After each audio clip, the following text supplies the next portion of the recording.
Hoy en el tema de trigonometría vamos a ver ángulos verticales. Se llaman ángulos verticales aquellos ángulos que se grafican en un plano vertical.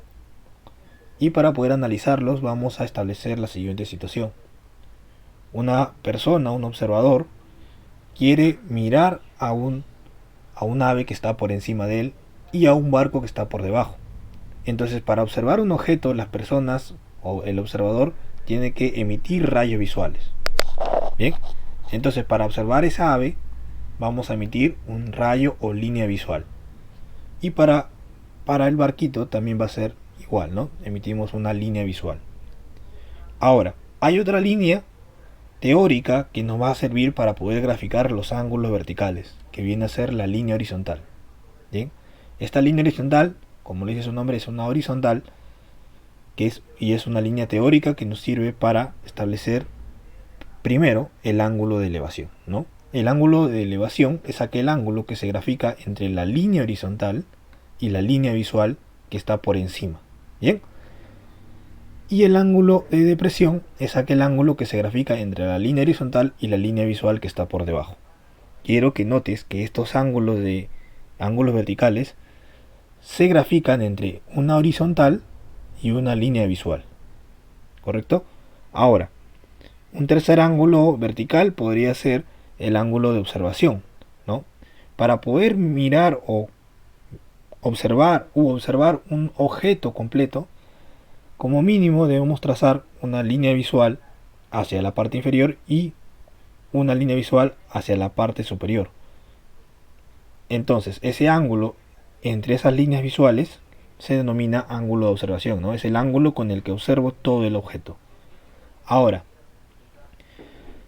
hasta ahí es la teoría. Lo que vamos a ver acá es algunas consideraciones para poder realizar las gráficas de los ejercicios. Entonces, primera consideración.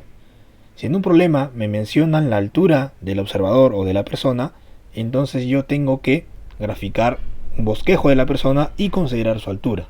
Bien, pero si no me mencionan la altura del observador, entonces vamos a considerar al observador como un punto en el suelo.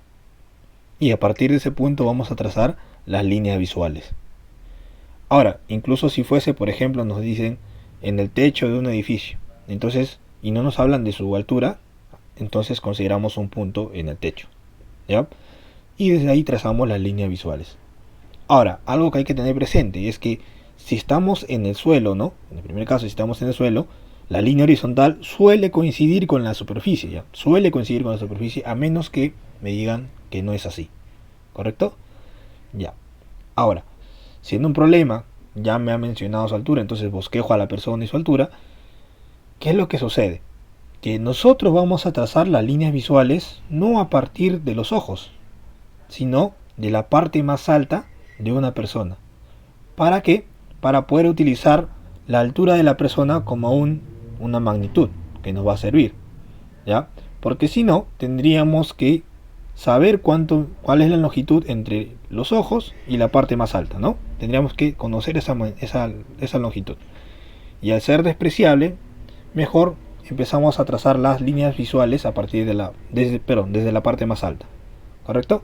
Ahora, si en un problema me hablan de edificios, de postes, de árboles, de cualquier objeto, vamos a considerar que estos objetos en general forman 90 grados con el suelo.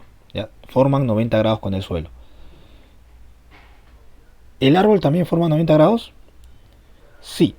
Nosotros vamos a bosquejar las figuras como un simple segmento vertical. ¿Ya? De manera más sencilla, para no estar dibujando, vamos a bosquejar las figuras como un segmento vertical. Y ese segmento es perpendicular. ¿Ya? Entonces vas a ver que en los problemas no vamos a estar graficando el objeto, ¿no? Con tanto detalle, simplemente podríamos representarlo como un segmento vertical. Y la cuarta no es una consideración, es algo que quiero recalcar, porque los estudiantes suelen tener equivocaciones acá, ¿no? No confundas el ángulo de depresión. Si en un problema me dicen, desde lo alto de una torre observo un punto en el suelo, entonces trazamos la visual. Y lo que haría un estudiante primerizo es decir que ese ángulo es el ángulo de depresión, ¿no? Cuidado, ese no es el ángulo de depresión. Bien, cuidado. Recuerda que los ángulos de elevación y depresión se grafican entre una horizontal y una visual. Entonces podemos ver que ese ángulo no está entre una horizontal y una visual, ¿no? Entonces por eso no es ángulo de depresión en este caso, ¿no? Entonces para poder graficar el ángulo de elevación o de depresión necesito trazar la línea horizontal. Una vez trazar la línea horizontal, ahí entre la visual y la horizontal ubico el ángulo de depresión. En este caso de depresión porque está por debajo, ¿no? Ya, ten cuidado con eso, ya, ten cuidado.